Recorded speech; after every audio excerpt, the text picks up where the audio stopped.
Olá, agora é lei. O proprietário rural pode manter a posse de arma de fogo em toda a extensão do imóvel rural.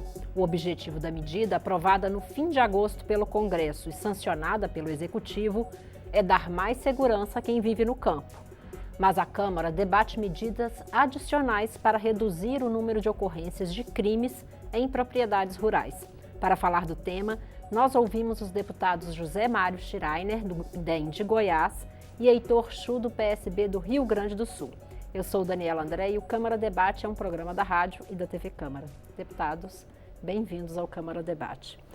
Deputado Heitor Chu, onde está a maior dificuldade aí em termos de segurança pública para quem vive na zona rural? Eu tenho a compreensão de que esse é um tema do Brasil. Eu escuto meus colegas aqui parlamentares relatarem casos que acontecem no norte, no centro-oeste, iguais ao que acontece no sul do Brasil. Hoje os criminosos já entenderam que ir para o interior é mais longe da polícia, é mais fácil de ter rotas de desvio. E nós lá no Rio Grande do Sul temos visto muita gente perdendo seus animais, perdendo produtos agrícolas, perdendo defensivo agrícola, por causa dessas coisas que acontecem, de furto, de roubo e, na verdade, prejuízos enormes. Por exemplo, semana retrasada, ainda um amigo meu perdeu 20 novilhas, prenhas, que iam parir daqui a uns dias. Perdeu os 20. Então é um prejuízo enorme. Tem inclusive algumas coisas acontecendo por lá que são novidades, porque nossos agricultores que são da área do tabaco, eles fazem normalmente o canteiro de mudas de Marupen perto de casa, para ficar de olho, para cuidar. Porque uma coisa mais sensível, tem que abrir de dia, fechar de noite por causa do frio. O cidadão levantou de manhã, bom, hoje eu vou plantar o meu tabaco. Não tinha mais muda nenhuma no canteiro, levaram umas bandejas inteiras. Então são coisas meio inéditas que estão acontecendo. Então, se faz um comércio disso, tem gente que compra, tem gente que revende. Eu acho que nessa questão de segurança pública, hoje deve ser uma das maiores preocupações de todos os agricultores. Sempre foi permitido ter uma arma em casa, mas custava caro. Agora isso vai ficar um pouco melhor, mas só isso não basta. Então acho que a questão da nossa legislação penal, ela é muito frouxa também. A gente sabe que muitas vezes prendem um humilhante, ele sai da delegacia de polícia, antes que o brigadiano, que tem que dar explicação, preencher relatório e tudo mais. Então, essas coisas acho que são um conjunto de temas que estão aí. Talvez assim como o agricultor hoje se preocupa com o crédito rural, com o preço do produto agrícola, com o preço dos insumos, mais do que isso preocupa a segurança. Eu conheço gente que morava no interior que já não mora mais. Eles vão lá de dia, trabalham, executam as suas tarefas e voltam para a cidade ou para a vila à noite, porque tem polícia, porque tem iluminação pública, porque a sensação de segurança ela é maior. Então, essa temática, com certeza, ela dialoga com todos os produtores, pequenos, médios e grandes, e eu acho que esse é um assunto, efetivamente, que nós temos que mexer em diversas pontas, inclusive no orçamento do governo para o ano que vem, nos estados, que é o grande responsável por essa temática de segurança, como a nível nacional, porque isso é um clamor que é fato. Deputado José Mário Schreiner, o senhor concorda? E no seu estado essa situação se repete também? O senhor concorda que isso é no país todo e é uma pauta prioritária para o setor rural? Concordo em número e grau, né? Não é raro a gente ver narrativas de produtores rurais, por exemplo, que levantam-se às 4 horas da manhã e vão ordenhar seu gado, vão tirar o seu leite das suas vacas, né, que é a vida que ele tem, que é aquilo que ele tem para sobreviver, e cadê as vacas? Foram subtraídas pelos amigos do alheio. Então, portanto, essa questão da segurança rural, da criminalidade no meio rural no Brasil, ela é muito grave. E acho que todos os estados brasileiros, Goiás não é diferente. A gente tem algumas ações que depois nós podemos falar mais tarde, mas a questão da criminalidade, da violência, de uma forma geral, seja nos grandes centros, seja em cidades menores e principalmente no meio rural. E de onde ela vem? Eu acho que é importante a gente ter, nobre deputado Heitor, fez uma narrativa muito importante, muito correta. Ela vem hoje do aumento, por exemplo, do consumo de drogas, né, que é um problema seríssimo. Nível de desemprego no país, 14 milhões de empregados. Isso não quer dizer que todo desempregado ele vai procurar, mas sim é um caminho que leva. E nós precisamos combater ele de uma forma veemente. Por exemplo, eu vejo, o Brasil não produz droga. O Brasil não produz, a não ser algum pouco de maconha em algumas regiões que a Polícia Federal combate, mas nós temos essas drogas vêm de outros países. E o que esses países fazem para coibir a produção de entorpecentes e drogas em seus países? E países com que o Brasil tem relações diplomáticas e comerciais, por exemplo, como a Bolívia, o Peru. Então, portanto, a problemática é muito mais profunda. Eu tenho uma preocupação geral, porque situações como essa, elas colocam em xeque o nosso futuro. As nossas crianças, os nossos jovens, que hoje são praticamente reféns do narcotráfico. E o que ocorre? Quando a questão da insegurança no meio rural, da criminalidade rural, ela tem dois fatores no meu entendimento. Primeiro, quando você aperta a segurança nos grandes centros, os meliantes vão procurar lugares mais frágeis. E o meio rural já, no segundo aspecto, por ele ser, de uma certa forma, isolado, onde o produtor rural muitas vezes o vizinho ele mora mais distante, ele não tem contato, ele não tem rede de internet, ele não tem a conectividade que na cidade tem, ele se torna um alvo muito mais fácil da ação dos criminosos. Então, portanto, nós temos que fazer uma ação extremamente forte, medidas também legislativas, eu acho que aí cabe também a nós do parlamento. Por exemplo, quando alguém rouba alguma coisa, alguém compra, né? Não é só o bandido que rouba, mas sim também aquele que recebe esses produtos. Porque no campo eles ocorrem desde furtos mais simples, como, por exemplo, a gente costuma dizer na roça, o ladrão de galinha, mas hoje existem quadrilhas especializadas que roubam o caminhão para roubar o trator, né, para carregar esse trator em cima do caminhão roubado, já para levar em endereço certo e combinado. Então, portanto, é uma rede de traficantes, por exemplo, já foram descobertas quadrilhas especializadas em alugar armas para cometer assaltos. Então, a coisa já está fragmentando. Um rouba o caminhão, o outro já aluga a arma pesada. Do crime, né? Uma especialização do crime. Então, portanto, isso cabe a todos nós, e segurança pública, é claro que é um dever do Estado, é constitucional, mas cabe a todos nós, cidadãos, nos preocuparmos com isso, até para que a gente possa cobrar solução, seja ela do Legislativo, seja ela do Executivo e também do Judiciário, porque a coisa mais triste que tem hoje é se brincar, né, como o deputado Heitor Chu colocou, às vezes antes da polícia lavrar o auto, ele já conseguiu uma licença do Judiciário para estar na rua. Então, existe a sensação da polícia que ele enxuga gelo. A polícia prende e o judiciário solta, né? Aí o problema do encarceramento. A questão ela é muito mais profunda e o meio rural, por ser mais vulnerável, infelizmente, ele hoje está à mercê da criminalidade. Deputado Heitor Chu, os senhores citaram aí vários pontos que estão diretamente ligados ao trabalho do Legislativo. Por exemplo, o orçamento. O senhor acha que tem como o orçamento da União, que é debatido aqui dentro do Congresso, ter rubricas ou iniciativas para ajudar aí os estados na segurança pública? Na verdade, se eu for olhar o meu estado, do Rio Grande do Sul, que anda com as finanças muito fragilizadas e não é de agora, inclusive não consegue pagar o salário em dia dos servidores, e aí estão os professores, as professoras, os próprios brigadianos, a Polícia Civil, quem já não tem a conta em dia para comprar o alimento para sua família, quem tem problema de pagar aluguel e tal, ele já vai trabalhar um tanto chateado, sem aquela vontade toda de executar a sua tarefa. Então, acho que essas coisas dialogam diretamente.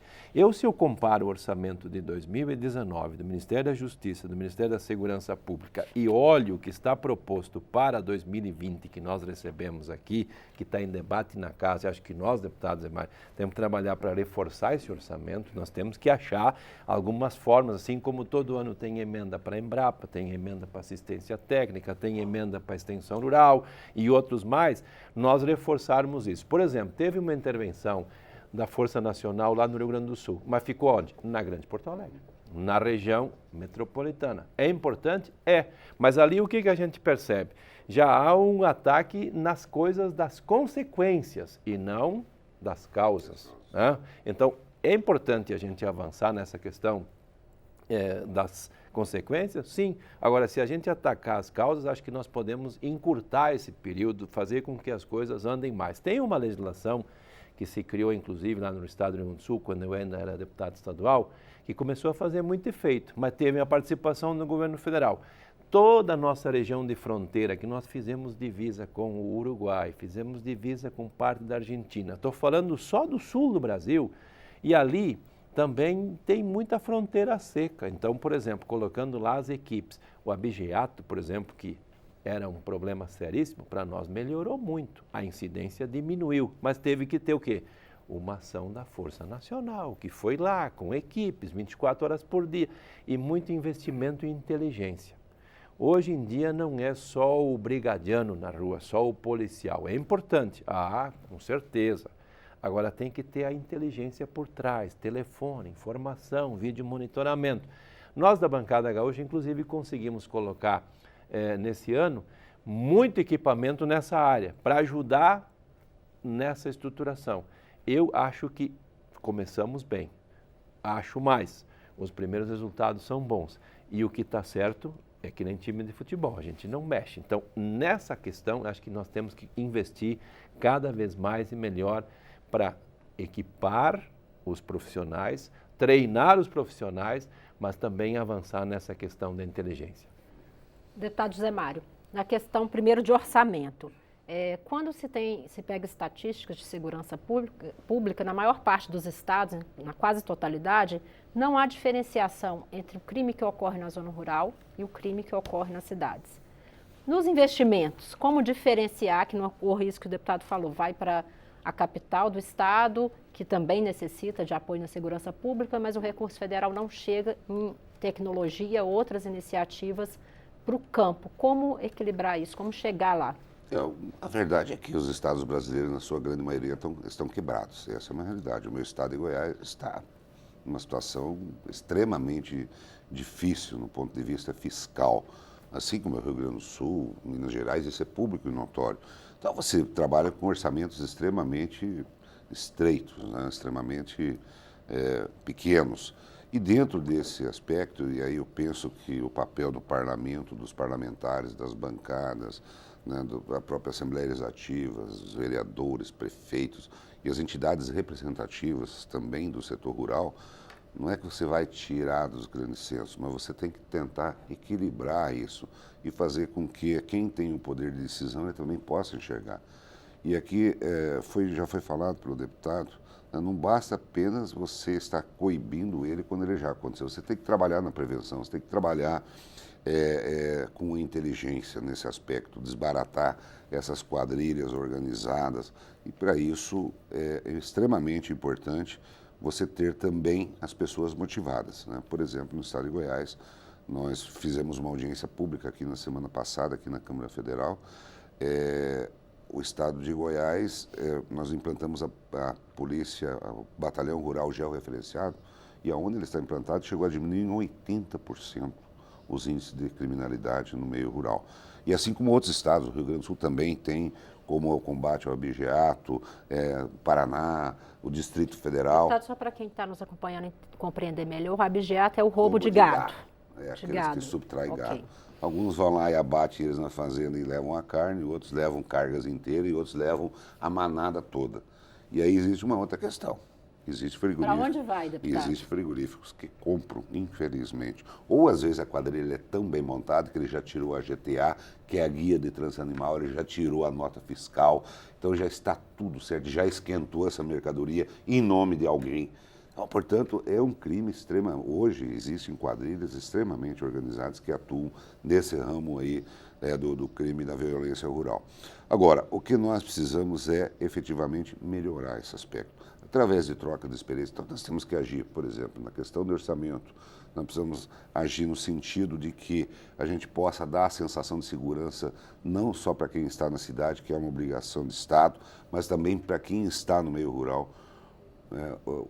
Hoje o trabalhador rural, o produtor rural, ele vive praticamente em pânico. Ele não sabe o que pode chegar para aquela via de acesso ali, que muitas vezes também o estado de conservação dela é péssimo. Na época sem chuva é só poeira e buraco, na época da chuva é lama e atoleiro, e ele não sabe o que vem dali. Agora, uma coisa, com certeza, ele não espera: a junta. Porque ele recebe fiscalização, é o fiscal do meio ambiente, é o fiscal não sei do que, o ladrão, o bandido, o assassino. Dificilmente a mão do Estado alcança esses produtores para levar o apoio, para levar assistência técnica, para levar ali um sistema de educação qualificado, uma melhoria na área da saúde. Essa é uma realidade que o meio rural vive. Então, portanto, nós temos um trabalho grande pela frente, um trabalho enorme para que a gente possa estar melhorando e trazendo minimamente a sensação de segurança para quem vive e mora no campo. Deputados, os senhores falaram muito aí sobre essa especialização do crime. O senhor falou que roubo de mudas, roubos de defensivos, são produtos muito específicos que não podem ser vendidos. A gente da cidade tem até dificuldade de compreender como é a receptação desses produtos, porque, como o deputado falou, dá a impressão que é uma encomenda. E por que a dificuldade em se localizar essas quadrilhas, deputado? Bom, em primeiro lugar, eu acho que nós estamos aqui falando muito mais para o público urbano do que rural. Então, a tua preocupação é pertinente. Eu acho que, falando desse público urbano, Zé Mário, a gente poderia dar aqui o exemplo do futebol. Por que inventaram o VAR? Para tirar em loco as questões que ficam em dúvida. Né? Então, o que está faltando? Por exemplo, se eu olho assim, um agricultor que está lá no meio rural, o telefone não pega. A internet, às vezes, não existe. Aí o camarada vai se comunicar como? Ele está muito parecido com o cara que é o caixa do banco, porque a qualquer momento pode ter um assalto. Né? Só que qual é a diferença? O bancário, ele tem a comunicação, o povo ali, todo mundo enxerga. Lá no meio rural, ninguém enxerga. E ele tem aquela campainha ali embaixo do caixa. Perfeito. Né? Então, acho que ali nós começamos a entender esse processo, porque quando se fala, e o Zé Mário falou muito bem, tem encomenda dessas coisas, tem um comércio paralelo. O camarada pegou as mudas para fazer o que com elas? Comer ele não ia. Não é comestível, ele vai vender para alguém, ele tem um comércio. Então, essas coisas, eu acho que nós temos que avançar na tecnologia, na informação, na pesquisa. Nós temos que avançar também no cercamento das propriedades. Às vezes o camarada deu vontade de botar uma cerca aqui, mas a minha condição financeira não dá. Então acho que o crédito rural tem que avançar nessas coisas também, né? Não, eu vou financiar a compra do adubo, da semente, ponto. Tá bem. E a segurança do sujeito que está lá? Tem tudo empilhadinho lá no galpão, o adubo, os insumos, os agrotóxicos, mas e tudo aberto?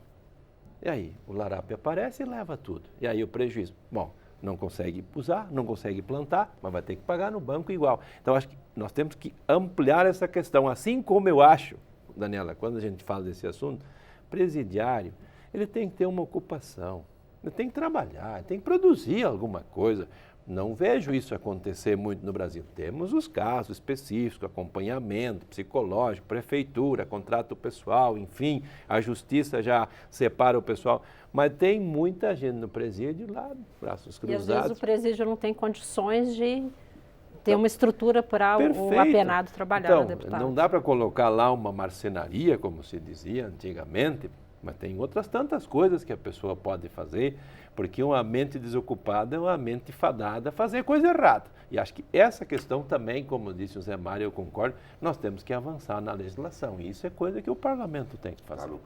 Falando em legislação, e a legislação que o parlamento acabou de aprovar, de extensão da possibilidade de usar arma na propriedade rural, o senhor acha que avança ou ainda é pouco perante todo esse cenário aí? É um avanço, sem dúvida nenhuma. Talvez ainda um pouco tímido, né?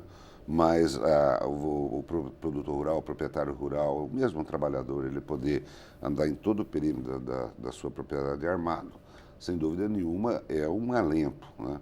E aqueles que chegarem de fora devem já estar preocupados, puxa vida, eu posso encontrar algo que eu não gostaria, né? Apesar que ele está com algo para, às vezes, até tirar a vida das pessoas. Então ele pode saber que quem está operando um trator, quem está em cima de um cavalo trabalhando com um gado, ou mesmo, né, na sua carroça, no seu tobatinha lá no sul, né, aqueles tratores, microtratores, o cara também pode estar com algo para defender. Porque às vezes eles já se planejam para surpreender a pessoa, exatamente. Não dá tempo nem de reagir. Mas aí ele pode saber que essa pessoa também pode estar com algo para defender o seu patrimônio e principalmente a sua família. Né? Eu, por exemplo, meu pai e minha mãe têm 83, 84 anos e moram sós na nossa propriedade, onde nasci, lá em Santa Catarina. Eu sou de Goiás É uma preocupação nossa, de todos os irmãos. Né? Poxa vida, como que ficam? E isso é cotidiano, né, Chuck, no Brasil inteiro. É uma preocupação enorme, é uma preocupação constante. E falando nas questões aí, por exemplo, dos nossos presídios, né? Eu não consigo entender, e eu acho que cabe a esse parlamento também, é da sociedade ter que manter com custo altíssimo esses presos. Hoje, um preso ele custa muito mais do que uma criança na escola do Estado. Isso é um absurdo, um verdadeiro absurdo. Então, portanto, nós temos que rever. E aí vem todas aquelas questões, mas não pode, que o coitadinho está preso. Está preso por quê? Coisa boa ele não fez. Ele não foi preso fazendo caridade. Não foi. Então, e não foi julgado também e apenado por estar fazendo caridade. Então, portanto, nós temos que começar a endurecer um pouco mais o jogo. Nós não podemos, de forma nenhuma, perder o jogo para a bandidagem, para a criminalidade no Brasil. Eu, particularmente, defendo a penitenciária agrícola, o regime agrícola. Né? A terra ela tem um poder de recuperação das pessoas. O contato com a terra, isso faz bem para qualquer pessoa. Infelizmente, hoje, para nós capacitarmos, dentro até do próprio Senar, menor de 18 anos não pode ser capacitado a plantar um pé de alface, porque a Justiça do Trabalho pode até prender quem está instruindo. Isso é absurdo, né? Mas é a legislação que nós temos no país. Portanto, por que o preso ele não pode, por exemplo, estar trabalhando numa mercearia, como o deputado Heitor Chuck colocou, ou estar trabalhando numa penitenciária agrícola? Você faz um cercamento de uma área, dá a enxadinha, dá a sementinha, dá a condição, ele vai trabalhar para viver.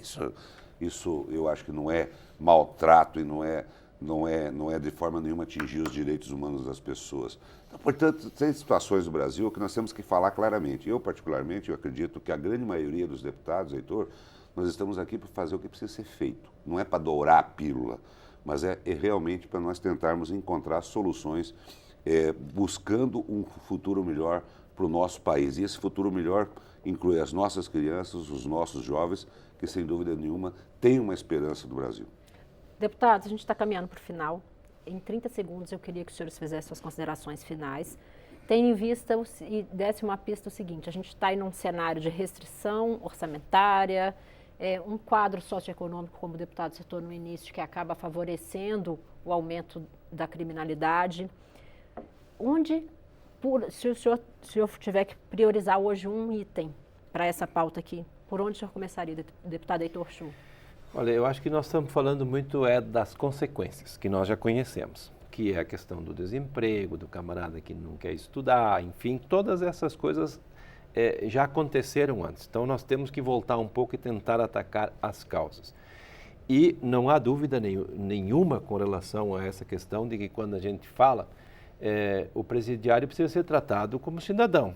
Mas para isso ele também tem que ter os seus deveres, porque só direito, aí não vai, né? Eu vou dar um exemplo aqui que eu passo toda semana praticamente no município de Agudo, lá no Rio Grande do Sul.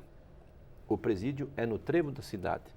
Vai lá ver se a horta deles não é melhor do que de muita gente que tem isso como tarefa. Por quê? Porque o presidiário faz. As portas do presídio estão abertas. A qualquer hora do dia eles estão ali, trabalhando, produzindo. Então, acho que esses exemplos a gente pode copiar. Não é feio copiar o que deu certo. Esse é um caso. E trazer isso para dentro do sistema, com certeza, vai aliviar muitas tensões, vai fazer com que as pessoas estejam ocupadas e que o exemplo também tem que vir de lá para cá. Não só a questão da política pública agora vai resolver o problema da criminalidade. Deputado José Mário. Olha, eu penso que na situação que nós estamos hoje, nós precisamos trocar experiências daquilo que vem dando certo, seja do sistema penitenciário, né, os sistemas que estão aí implantando, que já estão dando, implantados, que estão dando resultados, e essa troca de experiência. E, é claro, não esquecer das causas, né, das causas que estão levando a esse aumento de violência, esse aumento de criminalidade, principalmente, é claro, no meio urbano, mas no meio rural. É um absurdo. O meio rural, que era aquilo que a gente tinha há poucos anos atrás, de sentimento de liberdade, de ar puro, hoje ele se tornou termo de temor, de medo, né, de medo. E as pessoas se sentem muito mais seguras na cidade. Então, portanto, eu acho que esse é um dever de todos nós. Insisto mais, é claro, é um dever de Estado, mas nós, como cidadãos comuns mesmo, nós temos que nos preocupar em melhorar a segurança de uma forma geral no Brasil. Espero que os senhores retornem para a gente falar um pouco dessa questão da fixação do homem no campo, que é outra questão que aflige aí, né, o agronegócio. Obrigada, deputados. Câmara Debate termina aqui. O programa é uma produção conjunta da Rádio e da TV Câmara. Eu sou Daniela André e conversei sobre segurança pública no meio rural com os deputados José Mário Schreiner, do DEM de Goiás, e Heitor Chu, do PSB do Rio Grande do Sul. Você pode rever esta e outras edições em nossa página na internet ou no YouTube. Obrigada pela audiência e até o próximo programa.